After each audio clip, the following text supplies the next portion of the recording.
Congratulations, guys. You are welcome. Now, I want to first say congratulations, just like I've said, to you for being on this call, for you being on this session to understand what exactly it is you can do to close deals better.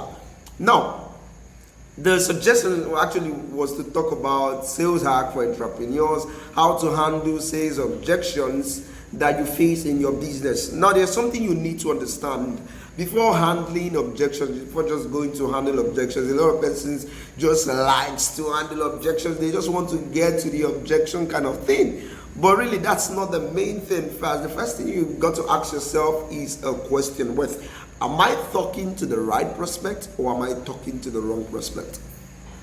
Because no way to handle objection would work on a wrong prospect. No matter the object, no matter how well you know how to handle objections, it would not work on the wrong prospect. It has to be used on the right prospect. Now, here's an example. Let's take an example for a man who earns 30,000 naira and you are selling a product to him of 120,000 naira. Remember, his salary is 30,000 naira. Now think about this. This man has to feed. He has to transport. Now let's pretend he has children. Let's say he has 4 children, which is almost the average children parents have in Nigeria. 4 children. Now, think about it. Think about it. This man earns 30,000 naira. Think about this. He has to feed, he has a wife, he has children, he has to transport, and then you're selling 120k product to this man. Probably it could be a program for 120k. Now the question to you is, why are you a thief? Why are you a thief? Yeah. Why are you a thief? Because only thief does that. What you expect that man to do is to go and steal. Right? Because think about it, this man actually his budget is not up to that. You would always get the objection of, I don't have the money. That's the objection. It's too expensive. I don't have the money. Now, most times I will always say to you, most times you are your own objections. Why? Because you don't differentiate who to talk to. You don't know who is the right prospect. You don't know the wrong prospect. These things really need to be put in place. Knowing the difference between the right prospect and the wrong prospect.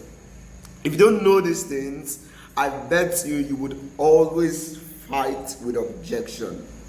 Now the question is, who exactly do you sell to? Do you sell to a broke person?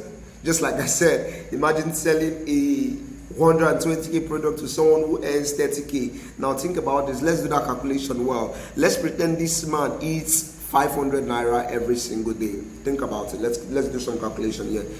Because if you, let's say it's a man, I know he has family, but now I'm just saying on him, personally on him, he eats 500 naira every single day.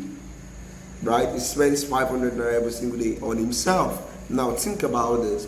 If someone spends 500 naira every single day, calculate that in 30 days. How much is that? In 30 days, 500 naira for 30 days. How much is that? 15,000 naira. 15,000 naira. Can you see how crazy that is? 15,000 naira. Now this is only on him. Now imagine he has a family of 4. He has a wife. Imagine he has a family with children, with the children of 4. He has a wife. That's now a family of 6. Now calculate 15,000 naira in 6 people. We're not talking about transport here. We're only talking about feeding. See how crazy that is?